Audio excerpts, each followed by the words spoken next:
د افغانستانی نوین قدرمنو دوستانو السلام علیکم. که افغانستانی نوین مو نوی سبسکرایب کړئ نو ضروري ځان سره سبسکرایب کړئ، ویډیوګانې لایک کړئ، وی ګورئ او له دوستانو سره مو شریک کړئ. خپل نظریات انتقادات ماته ولیکئ.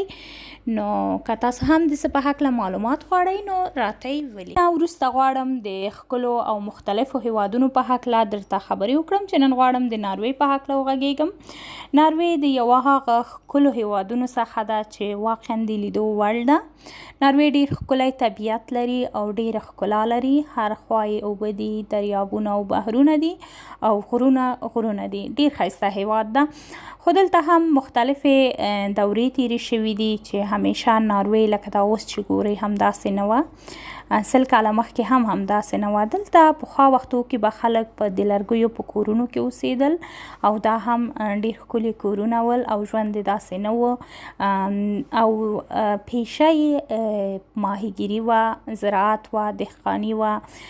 دوی به په همدې باندې خپله ګزاره کوله، خپل ژوند به یې کولو. اما که چیرې د طبیعت له لحاظه ناروې ته وګورئ، ناروې واقعا ډیر ښکلی هیواد ده او اوس هم د یو له پیسه دارترینو هیوادو څخه ده. ناروې په 1814 کال کې خپل قانون اساسي جوړ کړی چې دا ورځې د ملي ورځې په نوم باندې یادیږي او دوی د هر کال په 18 د می باندې تجلیلوي. ناروې له هغه هیوادونو څخه ده چې پکې د نیمې شپې لمر به وګورئ او هغه هیوادونو څخه ده چې د ورځې به پکې شپه وګورئ. یعنی دا هر څه فقط تاسو په ناروې کې لیدلی شئ. ځکه که چیرې تاسو شمال د ناروې ته لاړ شئ نو هلته د وړي کې په نیمه شپه باندې تاسو لمر لیدلی شئ او په ژمي کې داسې ورځ راځي چې بیخي بالکل تاسو لمر اصلا لیدلی نشئ، ورځ نشئ لیدلی او شپه وي. نو درنو دوستانو، دلته مختلفې دورې تیرې شوي. مخکې مې چې لکه څنګه تاسو ته وویلې چې ناروې همیشه همداسې ناروې نه وه لکه دا اوس چې ده. 800 تر 1050 کاله پورې دا دلته وایکینګان اوسېدل او وایکینګان داسې خلک ول چې کله به ناروې ته راغلل نو دوی په هرې منطقه کې یو خاصه پاچاهي درلودله او دا دوی د یو خاص پاچا دلته نه درلودلو. د دوی پیشه دا وه چې یا به خو مختلف هیوادونو ته تلل او تجارت به یې کوو یا به یې هم غلاوې کولې. چې په 872 کال کې وایکینګ هارالد دلته پاچا شو او د ټولې ناروې پاچا شو. نو دین وروسته خلکو ځان ته یو پاچا پیدا که.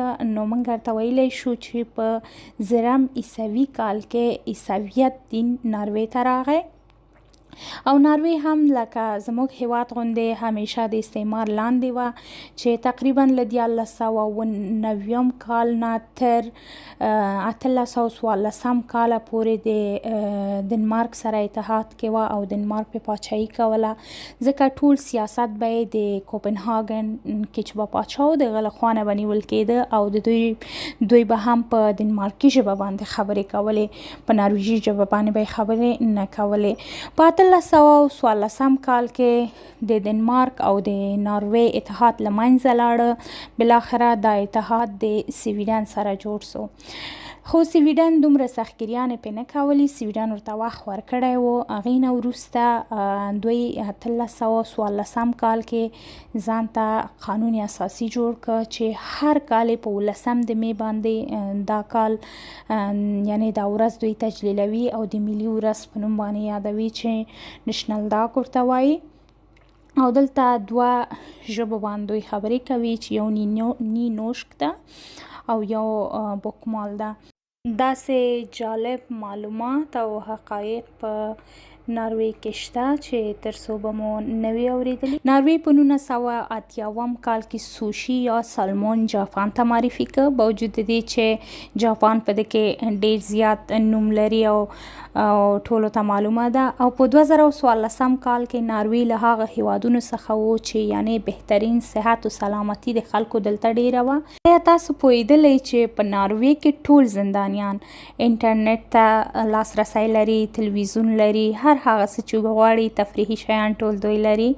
آیا تاسو پوهېدلی چې په ناروې کې کله یو کتاب چاپ شي نو دولت زر جلده هغه چاپوي او په کتابخانو کې تقسیموي؟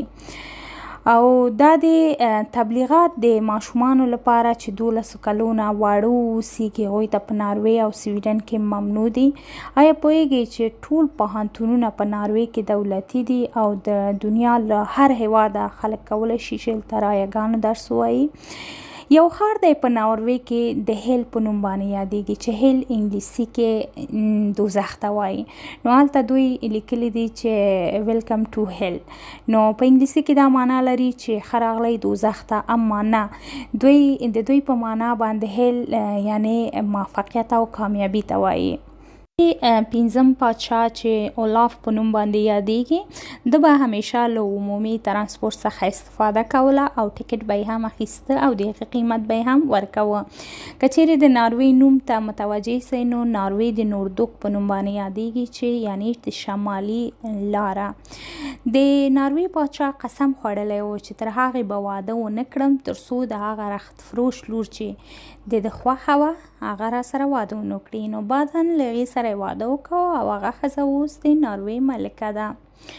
په 2013 کال کې ناروې اولین هیواد و چې له FM راډیو سره خدای پاماني وکړه او تنها د ډیجیټل امواجو څخه استفاده کوي. آیا پوهیږئ چې د جنگ جهانی دوم نه په ناروې کې څو کسان وفات شوي؟ یعنی هدف مې له اساکرو څخه ده. له جنگ جهانی نه پر دې خوا تقریبا 10 عسکر د ناروې وفات شوي.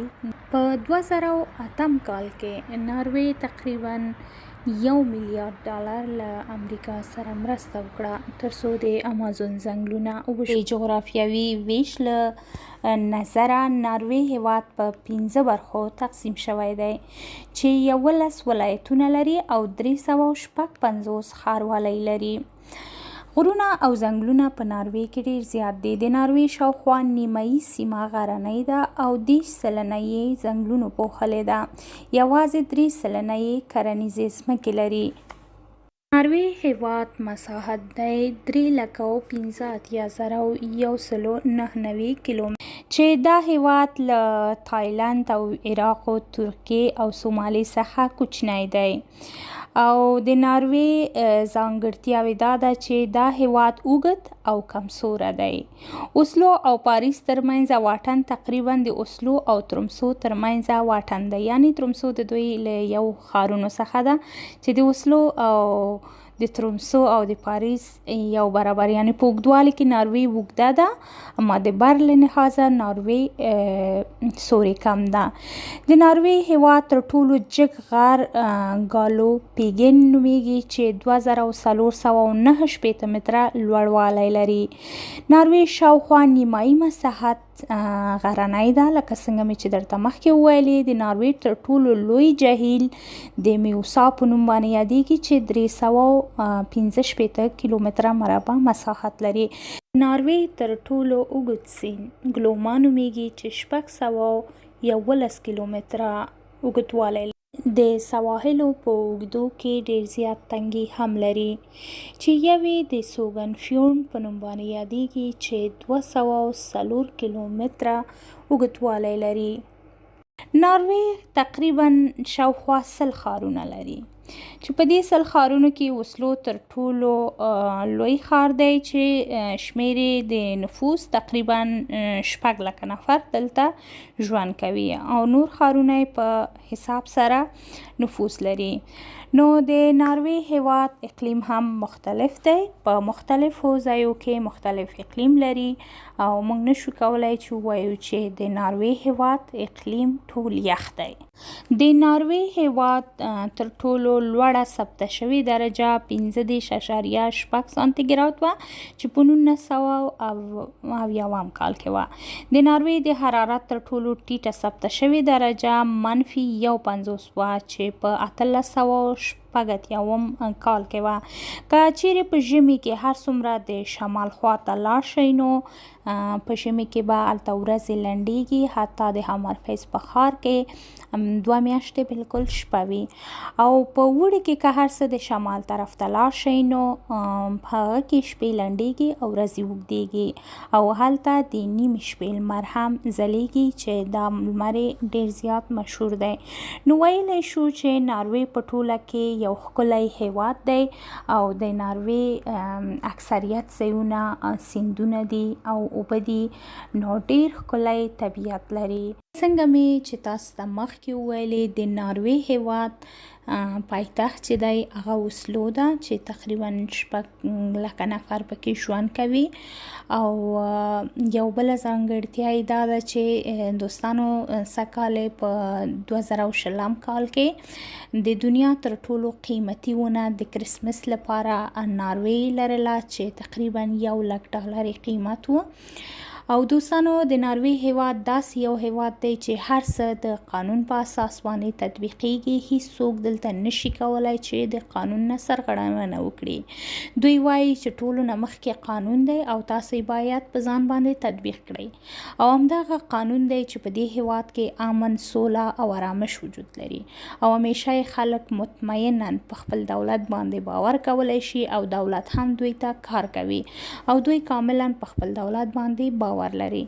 دلته د ماشومانو او د بیکاری حقوق ورکول کیږي، یعنی هغه کسان چې مریضان وي هغوی کولی شي چې خپله مریضي تداوي کړي او یعنی دولت ورته پیسې ورکوي. ماشومان ته هم تر 18 کلو پورې دوی پیسې ورکوي تر څو پورې مور پلار سره ورته مرسته وکړي او ماشومان تر 18 کلنۍ پورې د صحي له لحاظه دلته رایګان تداوي کیږي. درنو دوستانو دلته د انسان ارزښت واقعا شته او انسانیت ته ارزښت ورکوي. نو په همدې هیله چې زموږ ګران هیواد افغانستان هم یوه ورځ واوسیږي لکه ناروې په شان یا د نورو هیوادونو په شان باندې خپل یو حاکم قانون ولري او ټول خلک د قانون په مطابق ژوند وکړي. ښځې ته د ښځې ارزښت ورکړي، ماشوم ته د ماشوم ارزښت ورکړي، د هر چا حق ورته ورکړي او هیڅوک د بل چا پسې یعنی خبرو اترو پسې ونه ګرځي چې فلانی دومره لري زه نه لرم. د خپل ژوند او خپل د زندگی فکر او پلان ځان ته جوړ کړي نو هیڅکله به زموږ هیواد کې داسې بدبختیانې نه وي. نو په دې هیله چې زما او ستاسو د ښکلی هیواد افغانستان د نړۍ تر ټولو ښکلی هیواد شي او تر ټولو ښایسته هیواد شي. نو په همدې هیله تاسو نه ډیره مننه کوم چې ما سره مو ملتیا وکړه. درنو دوستانو خپل نظریات پیشنهادات ما ته ولیکئ. که د کوم هیواد په هکله غواړئ معلومات پیدا کړئ نو ما ته یې ضرور ولیکئ، زه به یې حتما تاسو ته ووایم او تاسو کولی شئ چې خپل کیسې داستانونه هم ما ته را واستوئ. ډیره مننه دوستانو. الله پامان، ښې چارې. تاسو دا باقی مانده ویډیو وګورئ.